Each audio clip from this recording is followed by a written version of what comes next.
Okay, so welcome po natin lahat.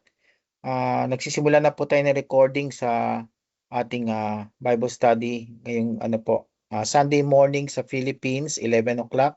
Dito po sa North America, 7 o'clock po ng gabi, Sabado. Okay, so welcome lang po natin si Brother Bal, si Sister Cherry, si Mami AJ, at si Ding, yung wife ko po.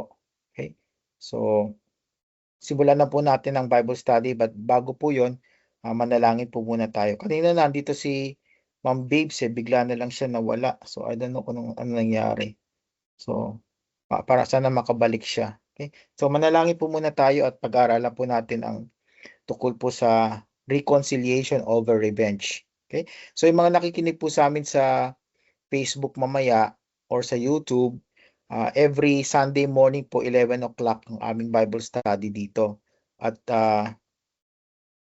sa ano po naman sa Sabado dito sa Canada, 7 o'clock po ng gabi. Okay? So nagtatagalog po ako ngayon kasi puro mga Pilipino. Pag dumating, meron po tayong mga kasama dito na English speaking, ano po natin sa English po ang ating Bible study. Pero sa ngayon po, Tagalog po muna tayo. Okay? So manalangin po muna tayo. Panginoon, salamat po sa pagkakataong ito na buklat po namin ang Biblia, ang inyong salita na tunay pong nagbibigay sa amin ng maraming aral para po maipamuhay po namin ang mga tinuturo po niyo sa amin. Lord, thank you so much, Lord, sa mga kasama po namin sa grupo na ito na uma-attend sa Bible study na ito, at yung mga iba po na siguro po medyo nahihirapan mag-login or magla-login pa po later. Lord, I pray that makasama din po sila sa amin during the duration of this Bible study, O Lord. Salamat po muli, Panginoon, at tinataas po namin inyong pangalan. Ito po panalangin ko sa pangalan ni Jesus. Amen. Okay? So, simulan po natin ating pag-aaral dito po sa Matthew chapter 5, 38 to 48, o Mateo. Okay?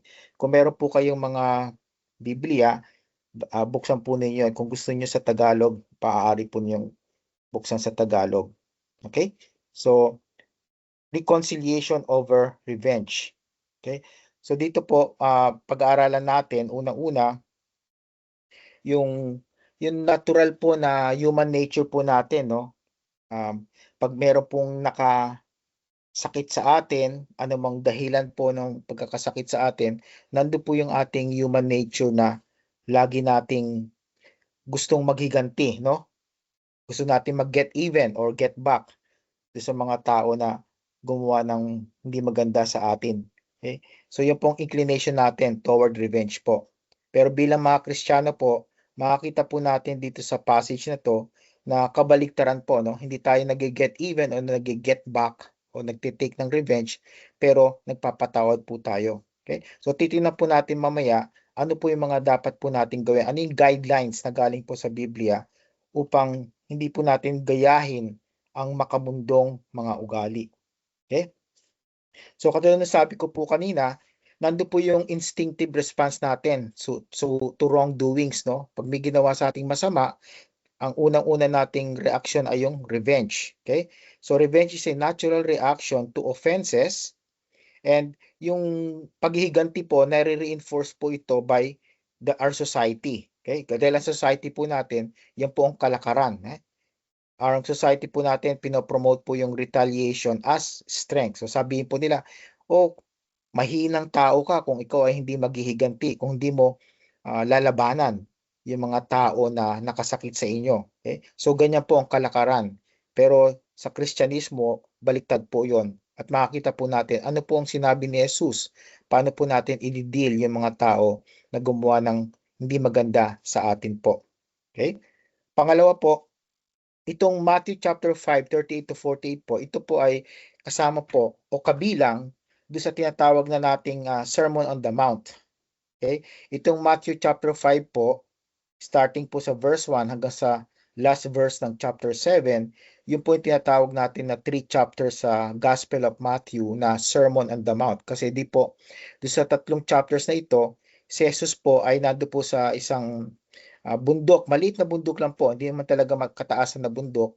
Maliit na bundok, actually it's a hill o burol at doon po ay nakaupo po siya sa taas noon at marami pong tao ang nakapaligid sa kanya at nakikinig po sa kanyang mga pangaral. Okay? At dito po sa Sermon on the Mount, one of the teachings po is for His people, God's people, sabi po doon, to abandon revenge and pursue reconciliation. Okay?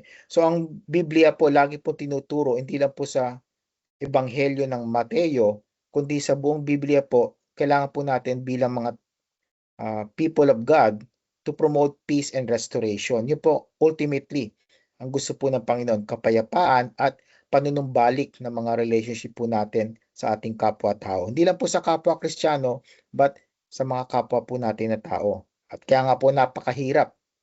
Napakahirap gawin yon, especially kung tayo po ay mapusok ang ating mga damdamin tungkol sa mga pananakit ng ating mga kaaway, no? So, titingnan po natin ano po yung guidelines na sinasabi po ng ating Panginoong Jesus. Then, pag-aaralan din po natin dito yung transformative Christian love, no? Yung pag-ibig po na tinuturo po sa atin ng Biblia na God is love. Okay? Yung tinatawag po natin na agape love. At ito pong agape love na to at ay napakahirap pong talagang ipamuhay. Dahil itong agape love, ito yung perfect kind of love. Ito po yung sacrificial, unconditional, at unselfish. Okay? Unselfish kind of love. At hindi po natin matatamo ito sa pamamagitan ng bawat isa sa atin. Kailangan po natin ang puso ng Diyos at ang Espiritu ng Diyos na mananahan po sa atin upang tayo ay magkaroon ng transformative Christian love. Okay? So itong Christian love po nito is about choosing reconciliation. Okay? So lagi pong ang goal po natin bilang mga Kristiyano, kung meron tayong mga kaaway, is yung ma-reconcile tayo.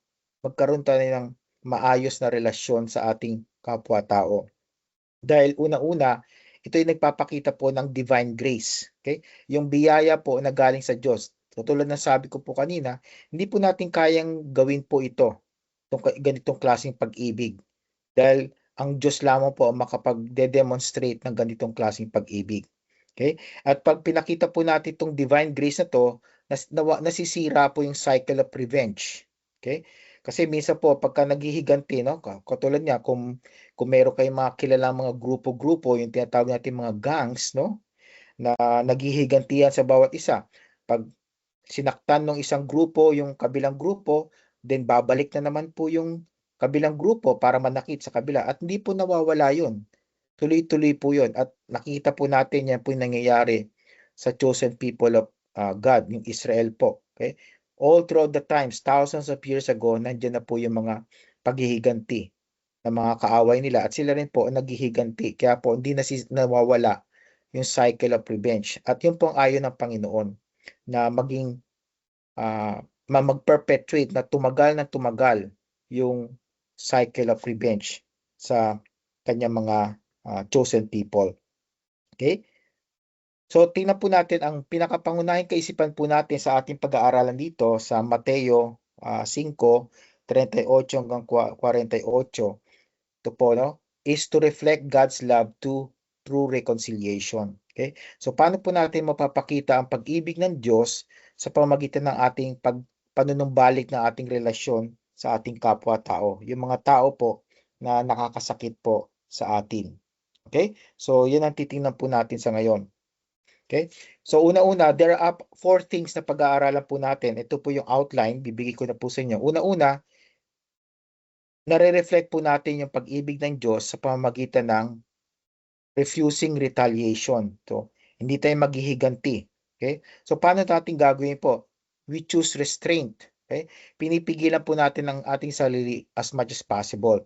Kasi po, pag pinigil po nating sarili na maghiganti sa ating kapwa-tao, hindi po mag-e-escalate yung mga conflict, no? Yung mga gulo.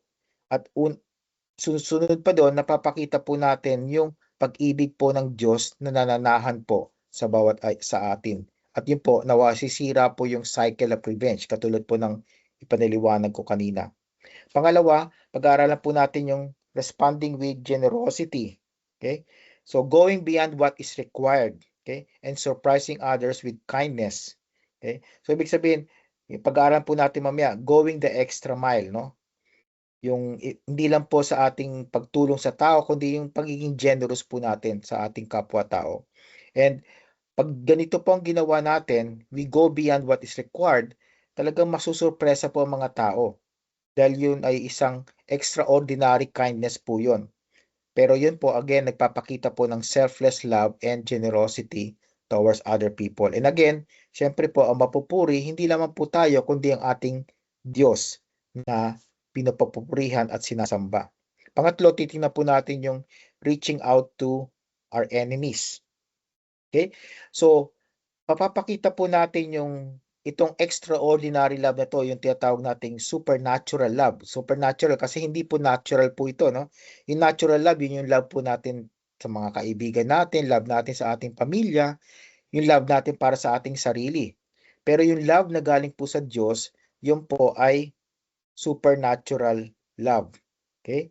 At yung supernatural love na yun, mapapakita po natin sa pamamagitan ng pagbe-bless sa ating kapwa na nakasakit po sa atin.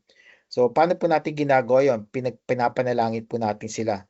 We pray for those who oppose us. So, titignan po natin yan mamaya. Then lastly po, we reflect the Father's character. Ito po ang pinaka-reason why we refuse retaliation. Bakit tayo nagre-respond to other people with generosity? Bakit tayo nagre-reach out sa ating mga kaaway? Is to reflect the Father's character. Ito po ang ultimate goal natin para mapakita po natin sa ating kapwa-tao, especially sa ating mga kaaway, na ang Heavenly Father po natin, ang Panginoong Diyos na may kapal po sa bawat isa sa atin at nagligtas po sa atin sa pamamagitan ni Kristo, ay nananahan po sa atin. Okay? So, kailangan po natin maging katulad ng ating Panginoon. Yan po ang goal po natin, na sa bawat pamumuhay natin, sa bawat ugali, salita at pag-iisip natin ay marireflect po natin yung ugali po ng ating Panginoong Hesukristo. Okay? So yung apat po na yan ang ating pag-aaralan sa araw na ito. Okay? So unang-una, punta po natin yung refusing retaliation. So verses 38 to 39. Okay? So dito po, makita po natin, basahin ko po muna sa English po, no? Kung meron ko yung Tagalog version, basahin po ninyo. Okay? So verse 38 sabi po, you have heard that it had been said, an eye for an eye and a tooth for a tooth. Okay? So ito po, binanggit po ito sa Old Testament, no? Especially sa Leviticus at inulit po ni Moses sa Deuteronomy. At doon po, binigay po itong guideline na to, pag meron pong isang tao na sinaktan yung mata, allowed po siya na saktan din yung mata ng kabilang tao. So, ang purpose po nito is hindi yung para makapatay po ng tao, kundi ma-limit po o ma-restrain yung yung degree or intensity ng paghihiganti. So, ibig sabihin po, ang paghihiganti na inaalaw po sa Old Testament ay yung pantay lang po, hindi po pwedeng sobra sa sa bagay na yon. Okay? At patandaan po natin, ang Old Testament laws po ay specifically para po sa mga Hudyo. At may purpose po ang Panginoon kung bakit inintroduce niya itong ganito mga policy o patakaran sa Old Testament. And remember, sinasabi po ni Paul na ang Old Testament laws, okay, from Genesis to Malakay sa Old Testament po, ang mga law po doon, mga batas na binigay na specifically for Israel, ay para po ituro sila sa tunay na fulfillment ng mga law na yon. At alam po natin, ang tunay na fulfillment po ng mga law na to ay si Jesus. At alam po natin, si Jesus ay nangaral po ng pag-ibig. Pag-ibig sa ating kapwa-tao, especially sa mga kaaway po natin. Okay? So, sinabi po niya, it had been said, an eye for an eye and a tooth for a tooth. Pero sinabi po niya sa 39, but I say unto you. So, sabi po niya, yes, ito nga ang patakaran sa Old Testament, ito yung natutuhan ninyo, pero ito ang dapat nyong gawin. Okay? At ito po ang dapat nating sundin. Dahil ito po ang policy po ng ating Panginoong Jesus. So sabi po niya, but I say unto you, that you resist not evil, but whosoever shall smite thee on thy right cheek, or strike na, turn to him the other also. So marami pong tao ang medyo no-oops dito dahil sabi nila, totoo ba yan? Literal ba yan na pag sinampal ako sa aking right na pisngi, bibigay ko pa yung kabila? Hindi po to literal na sinasabi ng Panginoon. Although it could be possible. Some people have done this. They allowed this to happen. Pero ang purpose po nitong allowing the right cheek and also the other, ibig sabihin po nito, you're not retaliating. Hindi po tayo naghihiganti. So, yun po ang purpose po ni Jesus. Bakit po niya sinasabi dito? Pero hindi po sinasabi dito na parang maging doormat Christians po tayo na kumbaga sa pag binubuli na tayo, hindi tayo magsasalita. So, yun po ang ibig sabihin dito. Of course, pag meron po tayong nababiolate na po yung ating mga human rights, kailangan po natin magsalita at independe po natin sarili po natin. Pero hindi tayo gaganti sa ginawa po nila. Ang gagawin lang po natin ay gamitin po natin ang mga batas, yung mga alituntunin sa ating society sa ngayon upang mabigyan po ng parusa yung mga tao na gumagawa po ng mga krimen, no? Yung mga bagay na hindi po tama ayon sa batas. Hindi po sinasabi ng Diyos dito na pag ikaw sinugatan na ganyan bibigay mo pa yung kabilang kamay mo para sugatan din ng tao. Hindi po yun ang gustong sabihin ng Panginoon dito sa atin. Gusto po niya, huwag tayo maghihiganti. Kumbaga, hindi natin papantayan yung ginagawa sa atin, kundi papakitaan pa rin natin siya ng kabutihan. Pero kung may consequence po yung ginawa niya dahil labag po yun sa batas, then kailangan po natin gawin po yun dahil yun po ang kasama po sa ating mga rights bilang mga tao. Okay? So yun po yung ibig sabihin nun. So ano ibig sabihin po nito? Choosing restraint over revenge. Doon po ang ibig sabihin, no? Instead na maghiganti tayo, for example, physical, ang ginawa po sa atin, maghiganti rin tayo ng physical. Kung emotional, gagantihan din natin na emotional. Pero sabi po dito ni Jesus, you resist not evil, okay? You do not resist evil. Choose restraint, okay? Mag-restrain po tayo sa ating paghihiganti. Okay? So the old law limited revenge, okay? So katulad sa Old Testament law, sabi po doon, eye for an eye, tooth for a tooth. Ibig sabihin po noon, nililimit nila yung punishment sa offense. Okay? Ayaw nila yung magkaroon ng excessive na paghihiganti ng mga tao sa bawat isa. So, minamatch lang yung punishment kung ano yung offense. Okay? So, sa ngayon po, sa ating society, iba syempre po, hindi tayo covered ng ganitong law. Dahil meron mga law sa ating mga bansa, sa ating mga pamayanan. At yun po ang ating sinusunod. At yun po ay nakabatay rin po sa sinasabi sa Biblia. Okay? So, yun ang pong aim. Prevent excessive retaliation. Kaya po, eye for an eye, tooth for a tooth. Then secondly, ang call po ng Panginoon dito ay restraint. Okay? Turning other cheek means pagpakita tayo ng grace, pagpakita tayo ng restraint. At hindi tayo maghihiganti kung sinaktan tayo physically, hindi natin sila sasaktan physically dahil wala pong mangyayari doon. Lalo lang mag-escalate yung conflict. Lalo magkakaroon kayo ng samaan ng loob at lalong lalala yung sitwasyon. So tayo po bilang mga Kristiyano, we need to do something para po hindi mag-escalate yung conflict at hindi maulit yung cycle of revenge. Okay? So gagawin po natin, papakitaan po natin sila ng grace at pipigilin po natin ang sarili natin as much as possible na hindi tayo maghiganti kung ano yung ginawa po nila sa atin. Okay? At makikita po natin sa mga susunod na verses kung paano po natin practically may apply po yon. How to choose grace and how to have restraint. Okay? Because alam po ninyo, no, mahirap talaga na magkaroon ng restraint right now.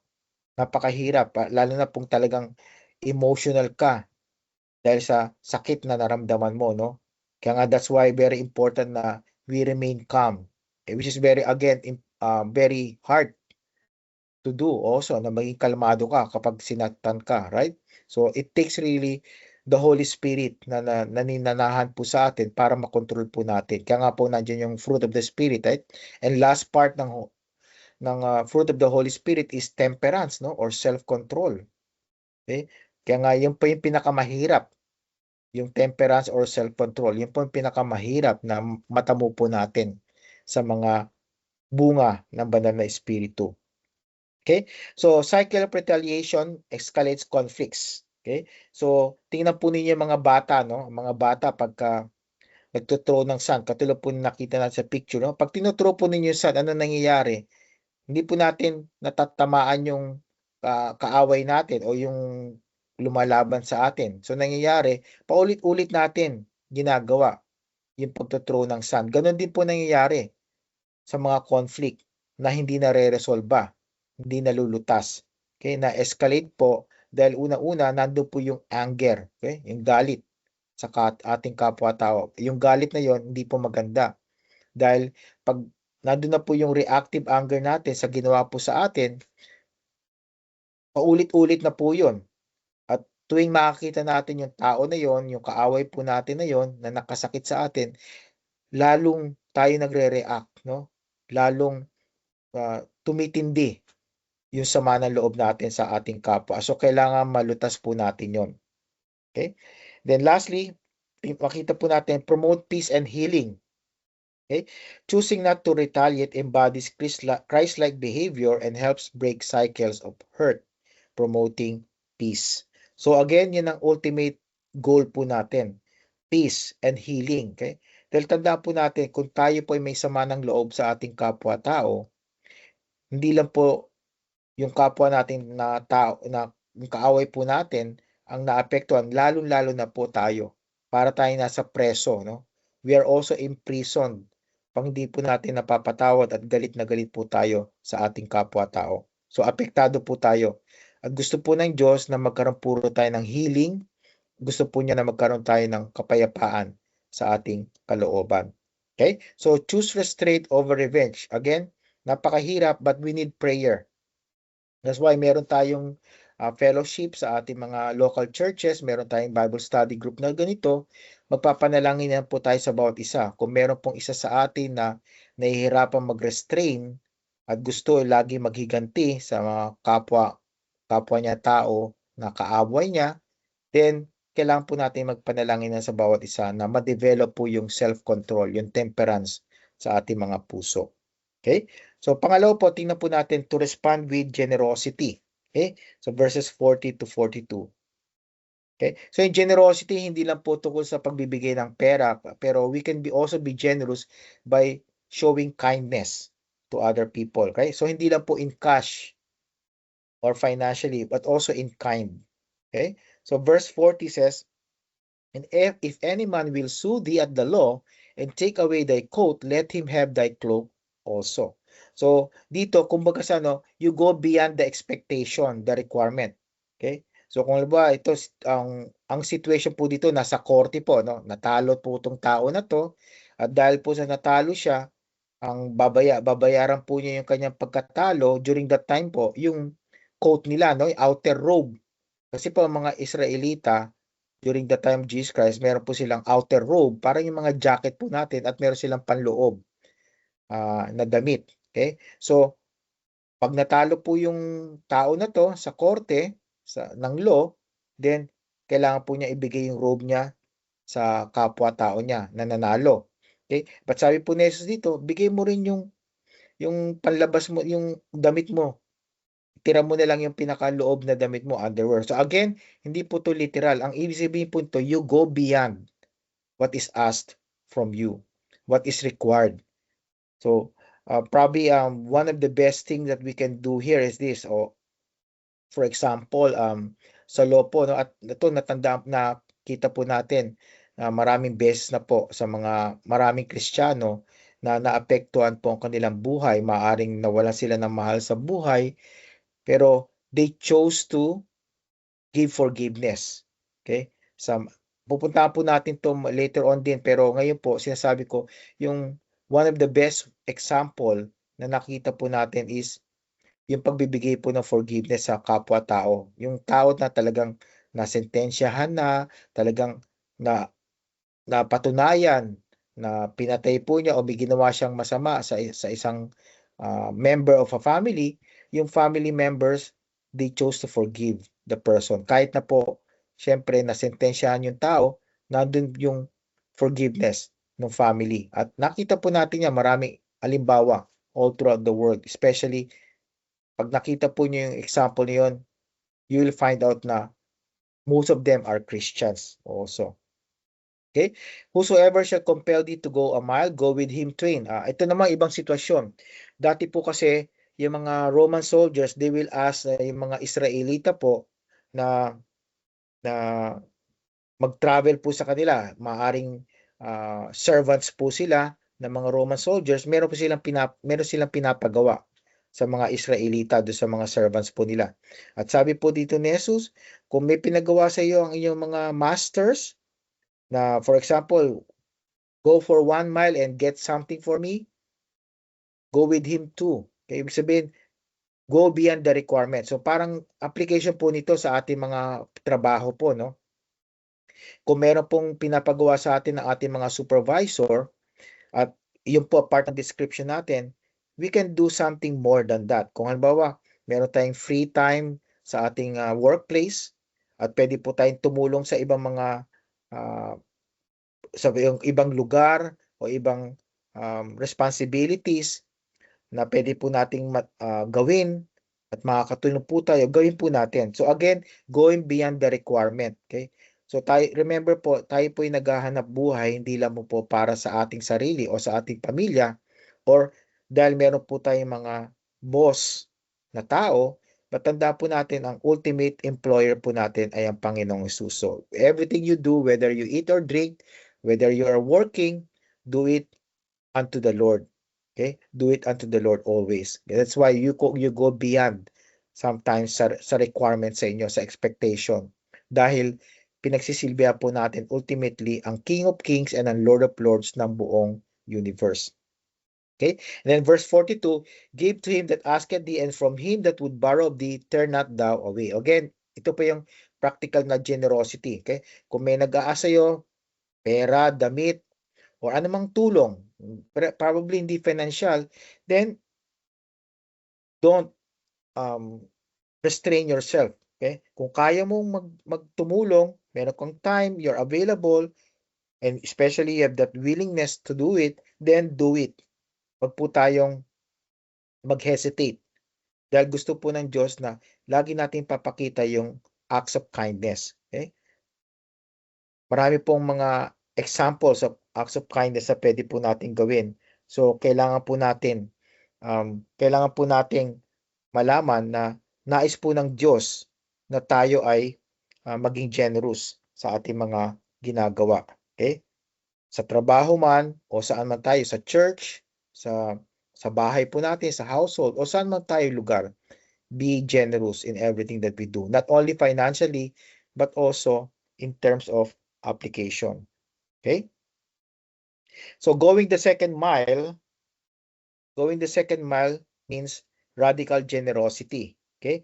So it means responding to demands with unexpected generosity, going beyond what is required. Okay? So yun po lagi ko sinasabi, going beyond what is required. Okay? So we must disarm hostility. Okay? We must exceed expectation with kindness. Okay? So kung may expectation sa atin, papakita natin more than that, at papakita po natin yung kindness po natin. Kasi kung pinapakita po natin yan, nawawala yung hostility at yung reconciliation ay nagkakaroon po ng kalutasan yung ating mga conflict sa mga tao. So reconciliation na nagiging resulta. Okay? So yun po ang ginagawa po natin. So again, ultimately gusto po ng Panginoon dito na mapakita po natin ang ating pag-ibig, ang pagmamahal even sa ating mga kapwa-tao na ating kaaway. Okay? So living the teaching daily. So practicing extra kindness in daily life. So again, hindi lang po kindness but extra kindness. And again, it's impossible to do this by our own. Kailangan po natin ang tulong ng Panginoon. That's why before tayo po umalis sa bahay, bago tayo magsimula ng ating mga trabaho, o pumunta man tayo sa eskwelahan, ano pa nang gagawin po natin? Lagi po tayong manalangin. At sabihin po natin sa Panginoon na, Lord, tulungan niyo po ako that I will practice extra kindness. Hindi lang po basta kindness na common po sa bawat tao, kundi extra kindness para makita po nila ng mga tao na ma-encounter ko po sa araw na ito na si Kristo ay tunay na nanahan sa akin at ang kanyang pag-ibig ay nasa aking puso. So yun po ang transformative love ni Jesus Christ. Okay? Then thirdly po, reach out to enemies. Okay? So kita po natin dito, no? Nagiging more practical as we go on. Una-una, we refuse retaliation. Then pangalawa, maging generous tayo sa kindness sa pinapakita natin. Ngayon, application naman po sa ating mga kaaway. Kasi po yung mga kaaway po natin, ito po yung mga tao na most likely hindi po natin itatrato ng tama. At talagang galit na galit po tayo. Minsan, kine-curse pa po natin sila. Sinusumpa natin. At ito po ang sabi ng Panginoon. Okay? Matthew chapter 5:43 to 47. You have heard that it had been said, thou shalt love thy neighbor and hate thine enemy. So, hindi po to, wala po to sa Biblia, no? Wala po to sa Biblia. Pero, sinasabi po niya sa mga nakikinig po sa kanya, narinig po nila ito. Ito yung parang law of the society. Okay? Kung yung kapitbahay mo, yung pamilya mo, yung mga taong mababait sa iyo, mahalin mo. Pero yung mga kaaway mo, yung mga nakasakit sa inyo, yung mga nag-o-oppose sa inyo, hate them. Huwag mo silang mahalin. Yun po ang rule ng society. And sometimes that happens also right now sa ating modern society. At nakakalungkot po dahil hindi po yan biblical. Ito, sabi po ni Jesus, 44, but I say unto you, love your enemies and bless them that curse you. Okay? So sabi niya, mahalin mo ang iyong kaaway. Hindi lang yung kanyang mga taong kaibigan mo o pamilya mo o yung mga tao na mabait sa inyo. Yung mga kaaway mo na hindi mabait sa inyo, mahalin mo rin. Ano pa? Bless them that curse you. Panalangin mo sila. Okay? Later on, we see that. Bless them that curse you. Kung kine-curse po tayo, we bless them. Ibig sabihin ng bless po dito, to say good things. Hindi yung sinasabing, hindi po yung, ang blessing dito, hindi po yung ginagawa natin minsan na pagka nag-sneeze yung tao, no, na hatching. Sabi natin, oh, bless you. No, that's not the way it is. Actually, hindi po tama talaga yun eh. Pero yung blessing those who curse you, that means kung masama pong sinasabi nila sa atin, hindi po natin babalikan ng masama rin. Pag sinabi pong sa atin na, oh, pangit yan, o masama ang ugali niyan, hindi natin sila babalikan ng, oh, masama din ang ugali niyan, hindi rin yan, pangit din yan, hindi yan gwapo. Ang babalik po na sa kanila, blessing. We say the good things in them. Okay? Of course, hindi naman tayo nagfa-flatter. Hindi po tayo nanloloko. Sinasabi po natin, ano yung mabuti? Ano yung maganda doon sa tao niyan? So parang, di ba po ba, pag merong tayong loved one na namatay, di ba yung tinatawag natin eulogy? Pagka nagsasalita ng mga tao, ano yung narinig po niyo? Lahat. Okay? Of course, there are some exceptions na narinig ko na hindi po magaganda ang sinasabi ng mga tao doon sa namatay. Pero most of the time, pag may namatay po, ano sinasabi po ng mga tao na nagsasalita? Hindi lang po yung pamilya, kundi yung mga kaibigan. Ano sinasabi po nila? Puro yung mga magagandang bagay tungkol sa tao. Pero po yung patay na. Hindi naman po niya maririnig yun. Pero sinasabi po ni Jesus dito, we say the good things sa mga tao na nagmamaltrato po sa atin. Do good to them that hate you. Okay? So kung ginawan po tayo ng masama, we repay them with good. Again, napakahirap pong gawin ito. Kaya nga po kailangan natin ang Panginoon. Kailangan po natin ang banal na espiritu para po matulungan tayo to do good do sa mga gumagawa sa atin ng masama. Okay? And then how do we do that? Pray for them which despitefully use you and persecute you. So that's the key. Pray.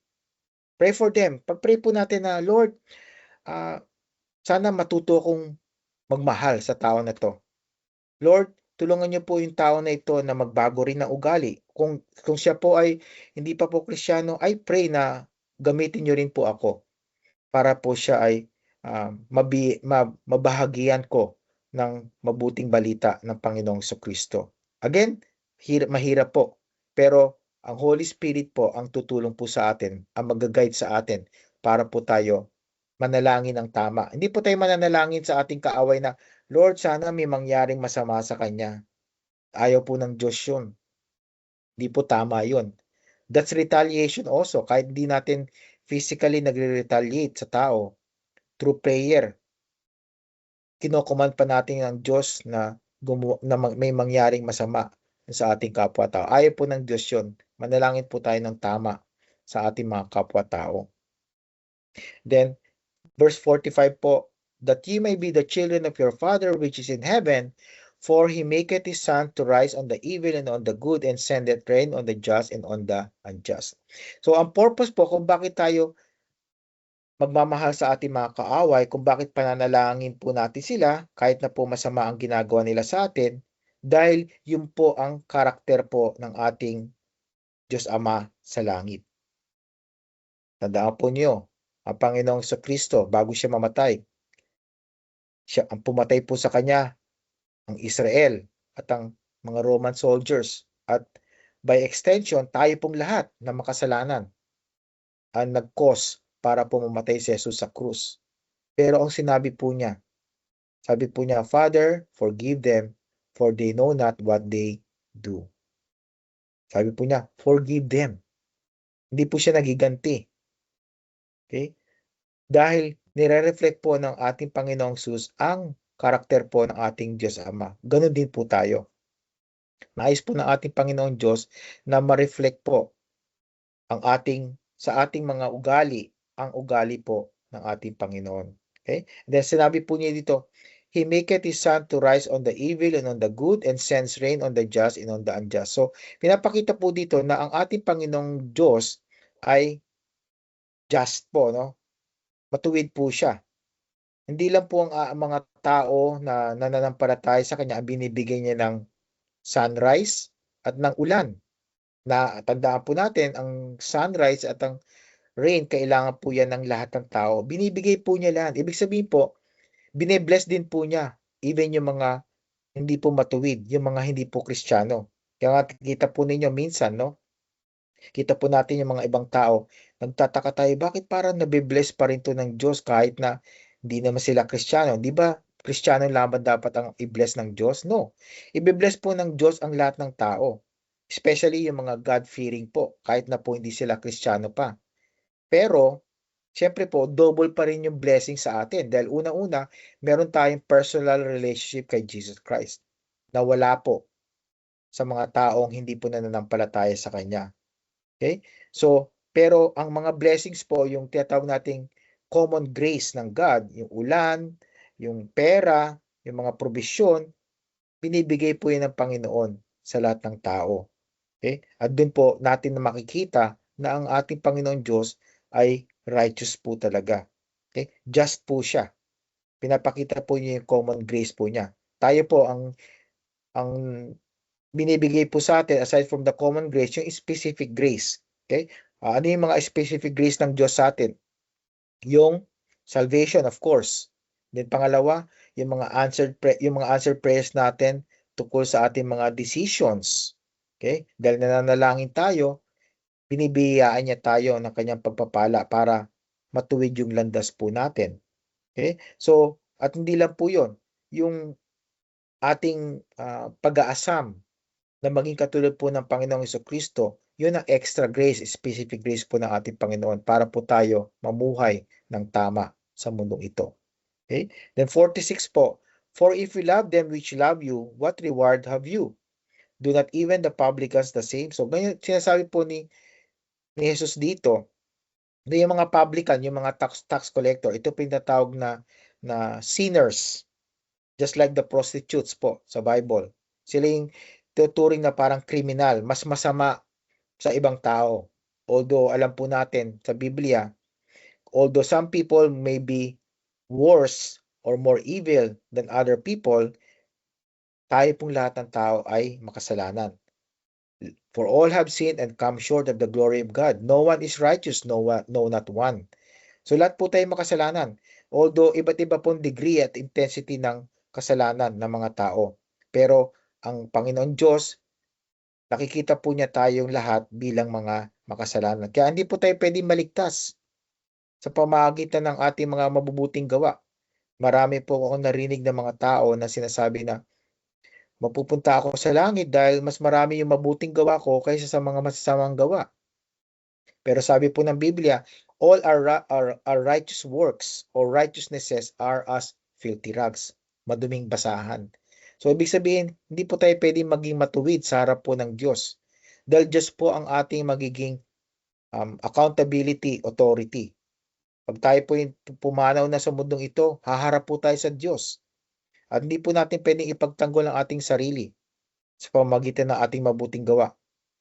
Pero kung tayo po ay sasamba kay Kristo, magtitiwala tayo sa Kanya, na siya po ay namatay sa krus at nabuhay na maguli, at tumalikod tayo sa ating mga kasalanan at humarap lamang po tayo sa Kanya at manampalataya sa Kanya, then sabi po ng Biblia, those who call on the name of the Lord shall be saved. Okay? So ganun po. Tayo po ay hindi po naligtas sa ating kasalanan, hindi po tayo mapupunta sa langit sa pamamagitan ng ating mabubuting gawa. Tayo po ay mapupunta sa langit dahil sa ating personal relationship kay Jesus Christ. At yun po ay matatamo lamang natin kung tayo po ay mananampalataya sa Kanya at tatalikod sa ating mga kasalanan. So sinasabi po dito ni Jesus sa verse 46 na yung mga kriminal po, yung mga sinners na tinatawag sa Bible, minamahal nila yung kapwa nila na lovable din po. Yung mga tao na close sa kanila. So, kung tayo po bilang mga Kristiyano na bahagi po ng kaharian ng Diyos, kung mamahalin din po natin yung mga kapwa natin na nagmamahal din sa atin at yung mga kaaway po natin ay hindi natin mamahalin, anong difference po ng bilang isang Kristiyano at yung mga taong hindi Kristiyano? Okay? At anong ating magiging reward sa ating Panginoon Diyos? Wala po. So, dapat meron pong difference sa ating mga Kristiyano. And then lastly po sa verse 47, and if you salute your brethren only, what do ye more than others? Do not even the publicans so. So again, ganun po. Yung salute means to greet. Kung ginigreet po natin yung mga taong close po sa atin, yung mga circle of friends natin or family, then wala tayong kaibahan sa mga regular na tao na hindi po Kristiyano at nananampalataya kay Jesus. So, kailangan again magkaroon po ng difference. We are set apart for God. Kaya nga sanctified po tayo. So, kakaiba po dapat ang ating pag-uugali. And again, mahirap pong gawin ito kung wala po si Kristo sa ating buhay. Kung ang Holy Spirit po ay hindi po nananahan sa ating mga puso. Okay? So, loving the unlovable. Ito po yung main theme itong 43 to 47. Okay? It is a challenge to love the enemies. Okay? Love your enemies, bless those who curse us, pray. Okay? Pray. Again, itong gagawin po natin ito na pagmamahal sa kaaway, pananalangin sa mga kapwa natin na nananakit po sa atin. Again, supernatural love. Hindi po natural love, kundi supernatural love. Dahil itong pag-ibig na to ay galing po sa Diyos lamang po. Then, secondly, yung active and impartial love. Itong active and impartial love, ibig sabihin po, kasi po ang love po talaga, no, hindi po yan salita lamang na binibitawan natin. Ang love po ay action. Okay? So when we say we love someone, we do something about it. Pinapakita po natin. May ebidensya po ng pag-ibig na yon. So, ano po yung mga ebidensya? Yun, i-bless po natin. We say good things. We do good things. And especially, we pray for the other person. Pray na yung tao na yun, mabago ang ugali, kung di po maganda ugali niya, yung tao na yun na kung di po siya ligtas, hindi po siya Kristiyano, na maging Kristiyano po siya. At hindi po tayo mananalangin na may masamang mangyari to sa ating kapwa, kahit na po kaaway natin siya. So again, nagpapakita ito ng impartial love ng God sa lahat ng tao. Mahal ng Diyos ang lahat ng tao. Kaya nga po sabi po sa John 3:16, for God so loved the world. Yung world, yung lahat po ng tao sa mundong ito. Hindi lang po yung mga nananampalataya kay Jesus, kundi yung mga tao na hindi po siya nire-recognize as Lord and Savior. Mahal din po niya. Pero it doesn't mean na sila po ay likas na. No. Mahal po ng Diyos sila, pero it doesn't mean na sila ay pupunta sa langit. Because we know that the Bible says, for by grace are you saved through faith, and that not of yourselves. It is the gift of God, not of works, lest any man should boast. So again, kahit mahal po sila ng Diyos, they need to respond to God's love by trusting in Jesus Christ para po makomplete yung salvation na yon. So, God loving them is not enough na sila po'y maligtas. Kailangan po sila'y mag-repent and to believe the gospel. Forgiveness example. So, ito po si Corrie ten Boom. Si Corrie ten Boom, isa po siyang Jewish Christian during the time of the Second World War.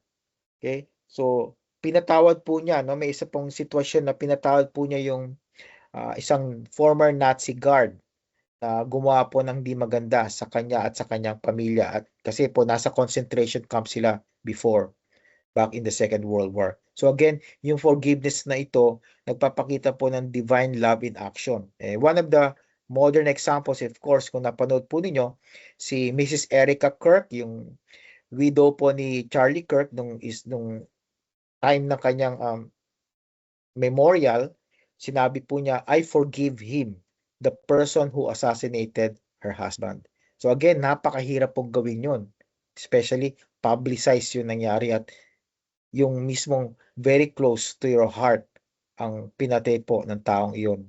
Okay? So forgiveness, that's supernatural. That's divine love.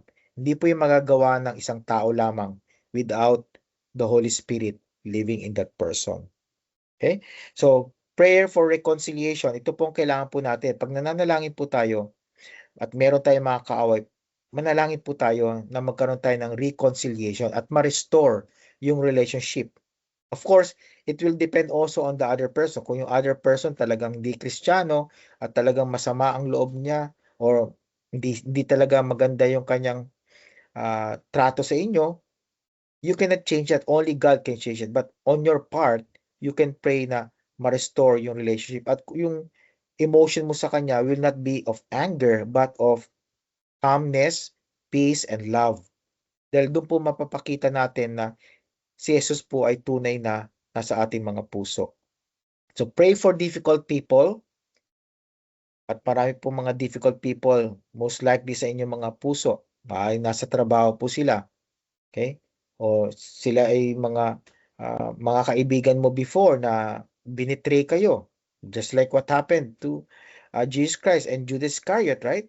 But again, Jesus Christ said, Father, forgive them. Si Judas Iscariot, part din po yun. At yung lahat ng mga tao na pumatay po sa kanya. Pray for difficult people, seeking kindness and reconciliation through God's guidance. That's why we pray, no? We ask for God's guidance. Paano po natin, Panginoon, isasagawa itong pagmamahal ko sa aking kapwa na nakasakit po sa akin. So pray for reconciliation. Then lastly, again, as I've said a while ago, ang ultimate purpose po natin kung bakit tayo nagre-respond with generosity, bakit tayo nagre-refuse na maghiganti, kung bakit tayo magre-reach out sa ating mga kaaway, is to reflect our Father's character. Okay? So, be you therefore perfect, even as your Father which is in heaven is perfect. So, yung word na perfect po dito doesn't mean about being perfect as in 100% wala kang kasalanan, 100% para ka ng Diyos. No. It's about imitating the love of God. Okay? So, yung perfect po dito does not mean perfect as we know it, but perfect means spiritual maturity. Okay? So, ibig sabihin po ng maturity, hindi ka perfect, pero you respond positively sa mga bagay na nangyayari sa buhay mo. So, that's why we call it sometimes wholeness or integrity.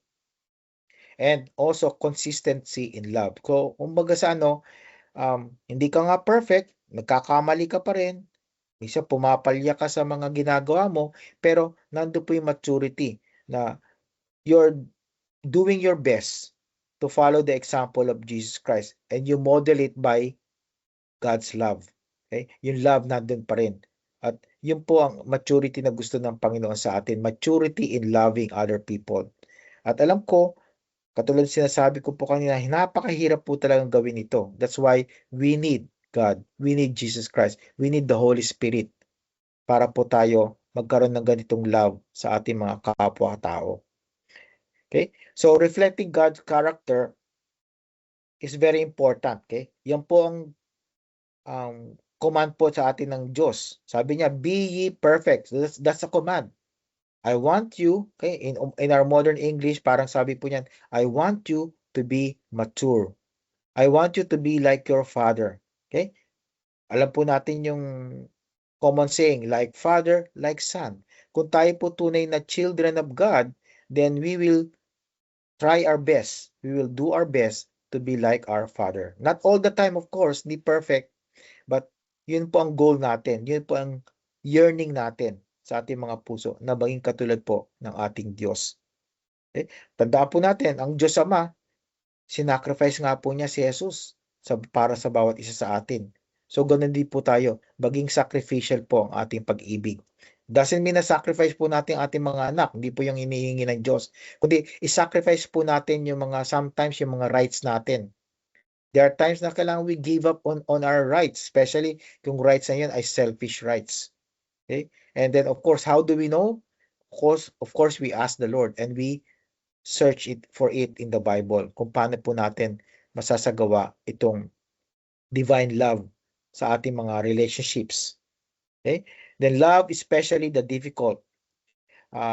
Makipapakita po natin ang love po ng Diyos sa atin when we love those who are hard to love.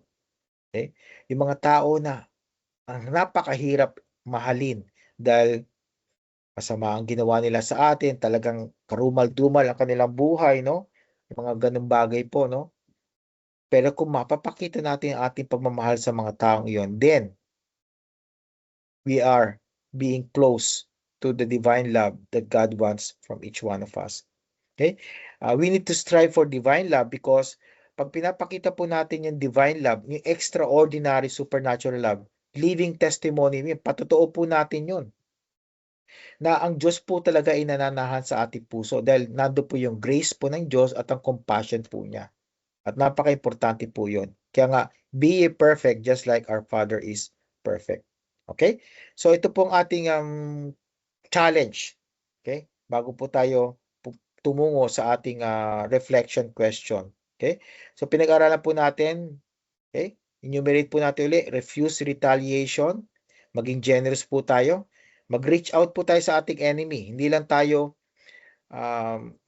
magpapakita ng kabutihan, kundi pananalangin din po natin sila. At of course, ang purpose is to reflect the character of God sa ating mga buhay. Okay?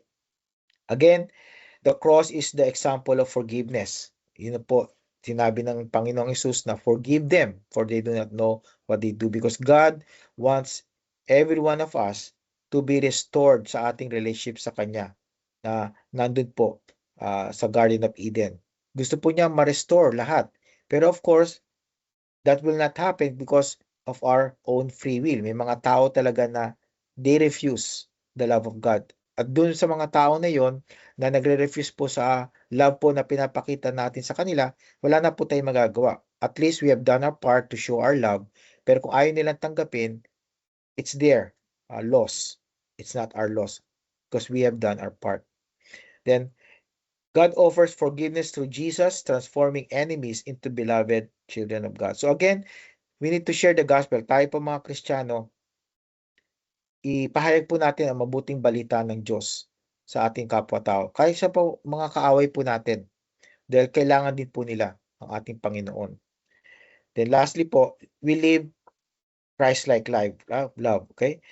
We are called to embody Christ-like love daily, okay? Hindi lang po once a week, pag Sunday lang po, or Saturday, but every day of the week, every moment. Kailangan ipag-pray po natin ating mga sarili na bigyan tayo ng kalakasan ng loob, bigyan tayo ng pagmamahal kahit na po sa mga tao na tinatawag nating unlovable, yung mga mahirap mahalin. Okay? Then again, mabibreak po yung cycle of revenge at mapapakita po natin yung tunay na pag-ibig sa puso po natin. At magkakaroon po ng peace. That's why wala pong peace sa mundo ngayon. Kahit na po people are trying to have peace with one another, nations against nations, hindi po nangyayari yun dahil wala po si Kristo. Yung pagmamahal po ni Kristo ang dapat pamayani sa ating mga buhay. Okay? So hanggang dito lamang po. So mga makikinig po sa amin sa Facebook, we will see you again next week. Pag-aaralan pa rin po natin ang mabuting balita ng ating Panginoon at ang kanyang salita. At itong sa grupo po natin, we will go to our reflection question po. No? Bago po ninyo i-turn yung microphone ninyo, we're still recording. So, sa mga makikinig po sa amin sa Facebook or sa YouTube, pag-aralan din po ninyo itong tanong na to. At sagutin po ninyo in your personal way. O kaya kung meron kayong Bible study group, sagutin po ninyo sa inyong Bible study group. So, where is God inviting you to choose mercy over retaliation this week? And what would it look like to live that out? So, sino pa ba? May mga tao ba kayo na sa inyong buhay na kailangan nyong ipakita yung pagmamahal, ang inyong pagiging maawain kaysa sa paghihiganti? Okay? At paano mo magagawa ito? Okay? So, pag-usapan po ninyo sa inyong mga Bible study group at we'll see each other again next time. Okay? Next week po. Okay? So, manalangin po muna tayo at bago po natin tapusin itong recording na to. Panginoong Diyos, salamat po sa inyong salita. Tulungan po ninyo, Panginoon, na kami po'y patuloy na mabago. Kami mga Kristiyano, Panginoon, na maipakita po namin sa aming mga buhay ang tunay na pag-ibig po ng Diyos na nananahan po sa aming mga puso. Tulungan po ninyo kami sa pamamagitan ng banal na Espiritu na mamuhay ng tama at patuloy na magpakita ng extra kindness, yung extra grace at extraordinary love po sa aming kapwa, especially sa aming mga kaaway, O Lord. Salamat po muli, Panginoon, sa inyong salita at sa muling pagkita po namin next week.